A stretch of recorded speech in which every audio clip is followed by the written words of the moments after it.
भगवान ने गीता जी में कहा, अनित्यम सुखम लोको मिमम प्राप भजस्व माम। माया के छलावे में, अनित्य भोगों में, दिखावटी सुखों में समय नष्ट मत करो। भगवान कह रहे हैं प्राप्य भजस्व माम। इस लोक में जो तुम्हें मनुष्य शरीर मिला है, ये भजन के लिए मिला है। कोई बिरला ही विवेकवान ये समझ पाता है कि भजन के लिए हमें मनुष्य शरीर मिला है। हम लोग क्या है, जब अपने से आगे वाले को देखते हैं कार में, विशेष सुविधाओं में, विशेष धनी, तो ऐसा लगता है कि ये सुखी है। हमें एक भ्रम बना रहता है। अपनी पत्नी, अपने धन, अपने मकान, अपने पुत्र, अपना ज्ञान, इससे हम संतुष्ट नहीं रहते। हम दूसरों की पत्नी, दूसरों के धन, दूसरों का मकान, दूसरों की सुविधा, दूसरों का बुद्धिमानी, भले वो बेईमानी से कमा रहा है, हमारे अंदर ये रहता है, ये सुखी है। लेकिन आपको सच्ची कहते हैं, सुख किसमें? भगवान की सर। इसीलिए न पारमेष्ठ्यम न महेंद्र धिष्ण्यम। पारमेष्ठ्यम बहुत बड़ा पद होता है ब्रह्मा जी का। न सार्वभौमम, सार्वभौम ब्रह्मा का पद पारमेष्ठी से लेकर के बहुत छोटा है। सार्वभौम मृत्यु लोक का है, इंद्रलोक, ये सब नहीं। मतलब क्या भगवान में सुख है कि बड़े बड़े पद, बड़ी बड़ी भोग सामग्री, बड़ा ऐश्वर्य, ये सब छूट जाता है। लेकिन हम लोग अपने मन में, हमारे बगल वाला हमसे ज्यादा सुखी है, अमुक सुखी है, अगर मेरे पास इतना धन हो तो मैं सुखी हो जाऊं। 100 की सोचता है, फिर 1000 में पहुंचता है, फिर लाख में पहुंचता है, फिर करोड़ों में पहुंचता है, फिर अरबों में पहुंचता है। वो बढ़ता चला जाता है। माया का कार्य है मांग को बढ़ाना, भक्ति का कार्य है मांग को मिटा देना। जब माया में आप रहेंगे तो आपकी कामनाएं बढ़ती रहेंगी, ये हो जाए, ये हो जाए, ये हो जाए। और जब भक्ति होगी तो ये होगा, जोई जोई प्यारो करे सोई मोहि भावे। प्यारे जो करेंगे वो बहुत अच्छा करेंगे, बहुत अच्छा करेंगे, विश्वास करो।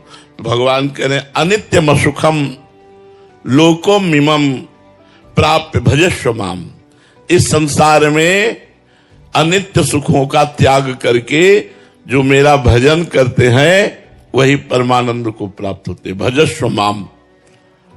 लेकिन मन जो है वो हमारा साथ नहीं दे रहा, हमारी बुद्धि हमारा साथ नहीं दे रही। शरीर को ही मैं मानकर, भोगों को सत्य मानकर भगवान का विस्मरण किए हुए, भजन को छोड़े हुए लोग आशीर्वाद मांगते हैं संतों से। कोई कोई तो जबरदस्ती हाथ पकड़ के अपने ऊपर धरवाना चाहते हैं। इससे कुछ नहीं होता। यदि आप भजन नहीं करोगे, इस लोक में कोई आपको सुखी नहीं कर सकता। आप लिख लो, कागज में लिख लो, चाहे दिमाग में लिख लो, हमारी बात मान लो। भजन स्वयं करोगे तो आपके सारे पाप नष्ट होंगे, दुख नष्ट होंगे, विपत्ति नष्ट होंगे। इसलिए स्वयं को भजन करना होगा, अपना उद्धार स्वयं करना होगा। कोई किसी का उद्धार नहीं कर सकता। संत महात्मा ऋषि मुनि ये उपदेश दे सकते हैं, आपको मार्ग बता सकते हैं, पर चलना आपको ही होगा। अब ये मार्ग ऐसा है कि अब आपको हम समझाना चाहते हैं कि भगवान में बहुत सुख है, पर हमारे पास शब्द नहीं कि कैसे बताऊं कि आप लुभायमान हो जाएं और संसार के भोगों की तरफ से मन हटाकर भगवान का नाम जप करने लगे। इसलिए गोस्वामी जी ने कहा है, कहत कठिन, समुझत कठिन और साधत कठिन विवेक, होए गुणाक्षर न्याय। जो एक हम कहना चाहते हैं कि प्रभु में कितना अपार सुख है, पर मेरे पास वाणी में वो शब्द नहीं है। अनिर्वचनीयम प्रेम स्वरूपम। हम बताना चाहते हो, आप समझना चाहते हैं, लेकिन मन और बुद्धि ये प्रकृति के भोगों में लगे होने के कारण समझने नहीं दे रहे। अगर विवेक जागृत हो जाए और वो एकदम उसी में तन्मय हो जाए तो बात समझ। और विवेक बाजार में तो मिलता नहीं, विवेक संतों के संग से मिलता है। जितना सत्संग करोगे उतने आप विवेकवान बनते जाओगे। सत्संगी ही विषयों का त्याग करता है, नहीं एकांत में भजन करने वाला साधक भी बड़ी बड़ी चूक कर जाता है। और सत्संगी से चूक नहीं हो सकती, क्योंकि वो रोज नया दिमाग उसका फ्रेश होता रहता है। सत्संग के द्वारा रोज बुद्धि उसकी पवित्र होती रहती है। भगवान के नाम की अपार महिमा है। जिसको नाम जपने में मन लगने लगा तो समझो भगवान की विशेष कृपा उस पर हो गई। वैसे कृपा तो सब पर भगवान की है, सब पर मोरी बराबर दया। पर जिसके मन में आ गया अब मैं नाम जप करूंगा भगवान का, उसके ऊपर विशेष कृपा हो गई। त्रिकालदर्शी, तत्व दृष्टा, ब्रह्मर्षि, महर्षि, इन सबने ये अनुभव किया है कि नाम जप के समान कोई साधना नहीं है। जो नाम जप करते हैं इससे बढ़कर कोई साधना नहीं है। अच्छा, इसमें पवित्र अपवित्र, देश काल नियम ये सब नहीं है। आप जैसे हो वैसे आप राधा राधा उच्चारण कर सकते हो, वैसे राम राम जप सकते हो, वैसे कृष्ण कृष्ण आप जप सकते हो। न देश काल नियमो न शौच निर्णय विद्यते कुत्र चिन्ह राधा नामनि पूरे सुचो। आप जहां बोले राधा तो आप पवित्र हो गए। जैसे गंगा स्नान करने से पवित्र हो जाते नाम, ऐसे नाम उच्चारण करने से भीतर और बाहर अपवित्रा पवित्रोवा सर्वावस्थांग तो पिवाह या स्मरेत पुंडरीकाक्षम सवायाभ्यांतरा शुचि। भीतर और बाहर से पवित्र हो गए। पवित्र का मतलब पाप नष्ट हो गए। पाप नष्ट होने का मतलब दुख विपत्ति संकट ये सब नष्ट हो जाएंगे। तुलसी अपने राम को रीज भजो या खींच, उल्टो सूधो जामी है खेत परे को बीज। अगर बीज ऐसे गिर जाए तो भी वो उल्टा भी जग जाएगा, और सीधा गिरे तो भी जग जाएगा। आप उल्टा सीधा जैसे भी बने भाव को भाव न खाल सहु, नाम जो पत मंगल दिशि दसहु। उल्टा जब रहते मरा मरा मरा मरा। एक जगह तो दृष्टांत ऐसा मिला कि जिसमें भगवान के शास्त्र नाम में कोई नाम नहीं था और उसे भगवत प्राप्ति हो गई। एक गांव का ग्वारिया, पहले ऐसा होता था जमींदारों की गाय चराते, जमींदारों की चाकरी करते थे, पर छोटे मोटे राजाओं जैसा उनका वैभव होता था। तो गांव में भागवत हुई। हम आपको नाम की महिमा बता रहे हैं। कुछ लोग उधर से निकले और ग्वारिया से कहा, अरे जिंदगी बर्बाद होती जा रही है, भागवत सुनिया। एक दिन गांव में भागवत हो रही, तो बोली हमारे गायें, तो किसी दयालु ने कहा 1 घंटा के लिए हम देख लेंगे, तुम 1 घंटा के लिए भागवत सुनियाओ। वो गया और सबसे पीछे बैठ गया। पढ़े लिखे तो कुछ था नहीं। पंडित जी ने कहा, जो दीक्षा नहीं लेता उसका जीवन व्यर्थ चला जाता है और नरकगामी होता है। ऐसे आचरण होते हैं। गुरु मंत्र और गुरु दीक्षा लेने से बचाव पक्ष पुष्ट होता है कि एक बार ही नाम मंत्र सही यमराज के रजिस्टर में जब लिख जाता तो भारी पड़ जाता है। और तो उसका मन लगा नहीं, उठा और चल दिया। शाम के भाग के आया और पंडित जी से कहा, पंडित जी आपने कहा था गुरु दीक्षा लिए बिना मनुष्य का जन्म व्यर्थ हो जाता है। तो उसकी हालत देखी, फटे पुराने कपड़े, अपने आप दिखाई देता है।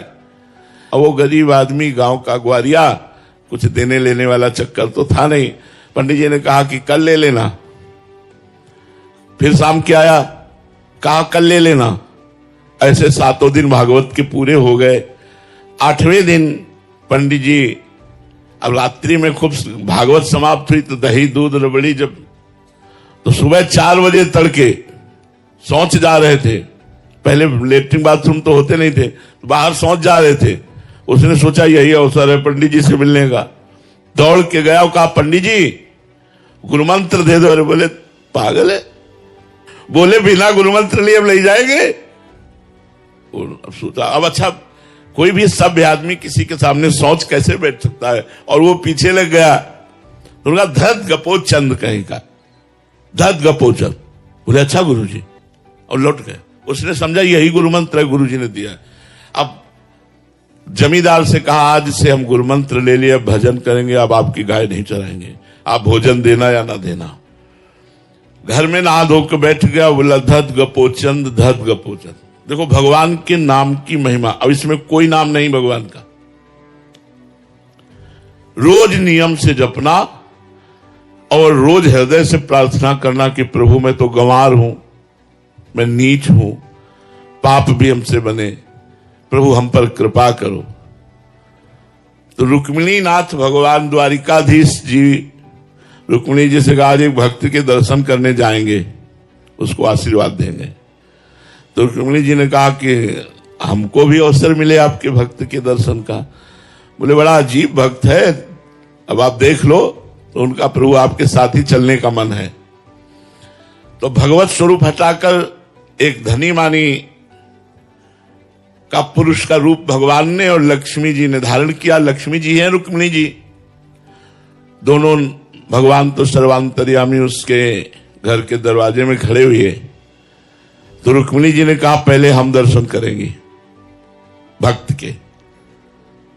तो उनका वैसे हम पहले दर्शन करते तो ठीक रहता, अब आप दर्शन करेंगी तो देखिए आप ही दर्शन करे हो। तो घर में गई तो बिना दरवाजे का मकान, गरीब आदमी, वो लगा हुआ था, आंखों में आंसू चल रहे थे, धत गपोचंद, धत गपोचंद। रुक्मिणी जी ने भगवान के समस्त नामों का ज्ञान रखने वाली, उन्होंने कहा ऐसा नाम तुमने आज तक नहीं सुना। नजदीक गई और कहा किसका नाम जप कर रहा है, ये भगवान का नाम तो है नहीं, किसका नाम जप कर रहा है। तो जब कहा भगवान का नाम नहीं, तो उसको लगा मेरे गुरु जी ने दिया, और ये स्त्री कह रही भगवान का नाम नहीं। तो आंख खोला, कहा तुम्हारे खसम का नाम जप कर रहे हो। किसका जप कर रहे हैं? खसम माने होता पति। रुक्मिणी जी आई, बोले बड़ा ज्ञानी महात्मा है, वो जान गया, हम तो छुपे वेश में गई, लेकिन वो जान गया कि हम आपकी पत्नी है, और उसने कहा कि आपके पति का भजन। लेकिन प्रभु आज तक हमने इतने नाम सुने, ये नाम तो कभी सुना नहीं, तो प्रभु ये आपका नाम कैसे हो सकता है, धत गपोचंद कैसे नाम हो सकता है। भगवान ने कहा इसमें एक लीला है। देखो भगवान कर्तुम अकर्तुम अन्यथा कर्तुम सर्व समर्था सा ईश्वरा, जब कृपा करना है तो सिद्धांत भी पुष्ट कर देते हैं। बोले मैं बाल अवस्था में जब था तो माखन चोरी लीला करता था। एक गोपी बड़ी चतुर थी, उसने अपना जो माट था माखन का वो बहुत ऊंचे में टांग दिया था। हमने सखाओं से पता लगाया तो गोपी घर में नहीं थी, इसीलिए उसने ऊंचे में माट टांग कर निष्फिक्र हो गई थी, जलाद लेने चले। भगवान ने अपने सखाओं की मंडली के साथ प्रवेश किया। उखल के ऊपर सखा, सखा के कांधे पे ठाकुर जी। अब तो नजदीक पहुंच गए, तो खुद खाते, सखाओं को पवाते और बंदरों को भी पवाते, सब दही से भरपूर। इसीलिए गोपियों के जैसा भाग्य किसका, स्वयं भगवान ने आनंद में चोरी लीला करके उनको सुख प्रदान किया। वो गोपी आई, देखा दरवाजा खुला है, समझ गई आज हमारी भगवान ने कामनाएं पूर्ण कर दी। वो भी सोचती थी कभी भगवान आवे और ऐसी लीला करे और हम पकड़कर उनको धमकावें और फिर वो उनका जो रूप है वो हम पान करें। सखाओं ने कहा कन्हैया सावधान, सब अलर्ट हो गया। अब सावधान क्या होता, दरवाजे पे कड़ी भागने का कोई अवसर नहीं। उसने कहा ए जी आप क्या कर रहे थे, चोरी? तो कहा चोरी कैसे? बोले क्यों, मेरे घर में, ये तुम्हारा घर है। सच्ची गोपी, मुझे बिल्कुल पता नहीं था कि तुम्हारा घर है, मुझे तो लगा कि मेरा ही घर है। अच्छा चलो मान लिया तुम्हारा घर है, तो माखन इतना इतना हाथ में। बोले हमें लगा कि मैया आएगी, माखन की तरफ देखा तो उसमें कुछ चींटियां थी। तो चींटियां निकालने के लिए हमने सोचा सखाओं के साथ चींटियां निकाल देते, फिर मैया आएगी आराम से पवाएगी। तो उनका महाराज चींटी अंगुली से निकलती, इतने इतने हाथ सने हुए। तो बोले जब चींटी के ऊपर ऐसे अंगुली रखते तो नीचे चली जाती, तो उसको ऐसे ऐसे करके, बड़े चतुर हो, तो मुंह में तुम्हारे क्यों लगा हुआ है? बोले एक मक्खी थी बहुत परेशान करी थी, बार बार मुंह में आती थी, तो भी हमने ऐसे कर लिया तो पूरा मुंह में लग गया, तो उसका दर्द गपोचर। भगवान ने कहा उस समय का दिया हुआ गोपी का नाम है, और भगवान लक्ष्मी जी के सहित गए, रुक्मिणी जी के सहित, और उसको दर्शन दिया और ब्रह्म बोध कराया। यदि हम गुरुदेव भगवान से मंत्र नाम दीक्षा लेकर जो भी वो नाम दे दे और हम नियम पूर्वक जपे, तो कहते हैं निश्चित भगवान की प्राप्ति। नाम में मरा मरा लता तो ब्रह्म ऋषि हो गए, उल्टा नाम जपत जग जाना। तो तुलसी अपने राम को रीज भजो या खीज, उल्टो सीधो जामी है, खेत परे को बीज। देखो उल्टो सीधो कोई नाम थोड़ी शास्त्र नाम में, लेकिन भगवत प्राप्ति हो गई। स्मर्तव्यम, स्मरण करो नाम का। श्रोतव्यम, कानों से सुनो। पठितव्यम, नाम की महिमा को पढ़ो। कीर्तितव्यम, नाम का कीर्तन करो।